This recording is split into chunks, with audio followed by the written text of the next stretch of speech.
এই সেই যশোরের ঐতিহ্যবাহী খেজুর গাছ, হাজার হাজার খেজুর গাছ, কোটি কোটি, কিন্তু রস হয় না একটা ঢিলেও। সমস্যা একটাই, এই যে সুন্দর খেজুর বাগান, গ্রামের মধ্যে আঁকা বাঁকা পথ, মেঠো পথ, প্রাকৃতিক পরিবেশ কি সুন্দর লাগছে। মানুষজন এই যে কাজ করছে, ধান লাগাচ্ছে, অবশ্য অন্য কিছু লাগাচ্ছে না, আবার মনে কিছু করেন না। ছোট ভাই, ভাই ভাই,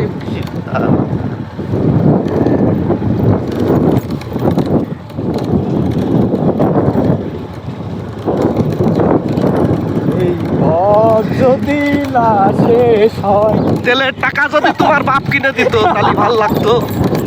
তবে কেমন হতো তুমি বলো তো। রসের সেন্ট পাচ্ছি। যদি পৃথিবীটা স্বপ্নের দেশ হয়, চ্যানেলে যে কোনো সময় দেখতে বলা হয়ে গেছে।